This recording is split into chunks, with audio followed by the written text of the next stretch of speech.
बिहार की राजनीति में कई ऐसी पार्टियां हैं जिसे ना तो महागठबंधन आरजेडी जेडीयू भाव दे रही है और ना ही भारतीय जनता पार्टी किसी भी हाल में उन्हें स्वीकार करने को तैयार है, या फिर यूं कहें कि उन नेताओं के लिए, उन दलों के लिए अपनी राजनीति को बचाना एक बड़ी चुनौती के तौर पर देखी जा रही है। क्योंकि 24 का रन नजदीक है, ऐसे में तमाम जो दल के नेता है वो अपने गठबंधन को लेकर रणनीति बनाने में लगी है। हर संभव प्रयास किया जा रहा है कि किसी भी हाल में उन्हें किसी गठबंधन का हिस्सा बना लिया जाए। बावजूद भी उनकी हर कोशिश नाकाम हो जा रही है। इसमें सबसे पहला नाम सन ऑफ मल्लाह के नाम से मशहूर मुकेश सहनी का है। दूसरा नाम पप्पू यादव है। इसके अलावा ओवैसी, चंद्रशेखर, मायावती की पार्टी है। क्योंकि चंद्रशेखर भी बिहार में चुनाव लड़ते हैं, मायावती की पार्टी भी चुनाव लड़ती है, पप्पू यादव बिहार की ही पार्टी है, मुकेश सहनी की पार्टी बिहार की ही पार्टी है और ओवैसी भी बिहार के सीमांचल के क्षेत्रों में उनकी पार्टी की अच्छी खासी पकड़ है, या फिर यूँ कहें कि मुसलमान वोटरों पर उनकी अच्छी पकड़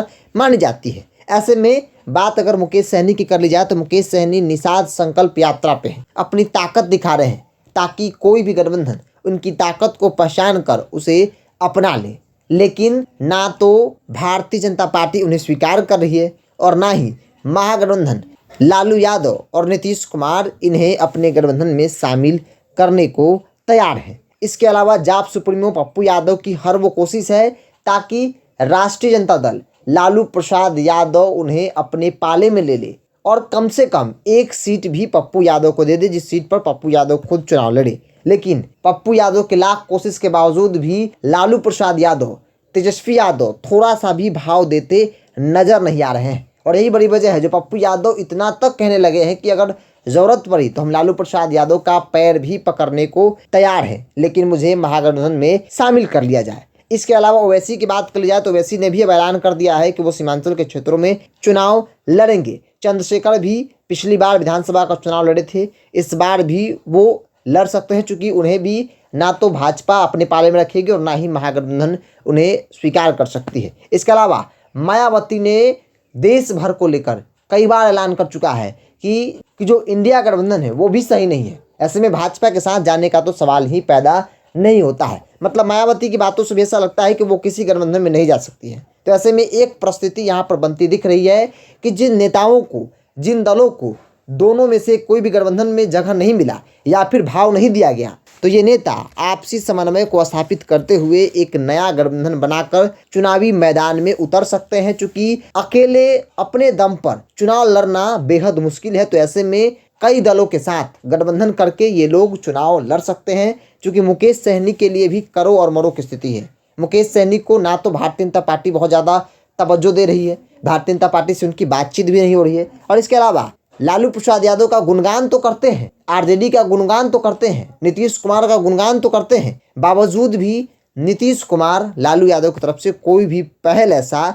जिससे लगे कि मुकेश सहनी को इस गठबंधन में आ जाना चाहिए, ऐसा अब तक नहीं दिख रहा है। पप्पू यादव के साथ भी सेम परिस्थिति है। पप्पू यादव भाजपा के खिलाफ राजनीति करते हैं और ऐसे में वो लालू यादव के पैर पकड़ने को भी तैयार हैं। बावजूद भी लालू यादव नहीं चाहते हैं कि वो महागठबंधन में आकर चुनाव लड़े, क्योंकि इससे पहले पप्पू यादव राष्ट्रीय जनता दल के नेता थे, सांसद भी थे, और उन्होंने जो बगावती तेवर अपनाए थे जिससे आरजेडी को नुकसान होने की संभावना आगे भी देखने को मिल रहा है, क्योंकि उन्होंने लालू यादव की विरासत पर ताल ठोक दिया था। और यही बड़ी वजह है जो लालू प्रसाद यादव नहीं चाहेंगे कि किसी भी हाल में पप्पू यादव की महागठबंधन में एंट्री हो और पप्पू यादव लोकसभा में पहुंचे। तो इन दलों के लिए अपनी राजनीति को बचाना एक सबसे बड़ी चुनौती है और इन चुनौतियों से निपटने के लिए ये दल आपस में गठबंधन करके, खासतौर पर मुकेश सहनी, पप्पू यादव और चंद्रशेखर, मायावती जो है ये आपसी गठबंधन करके चुनावी मैदान में यानी कि 24 के मैदान में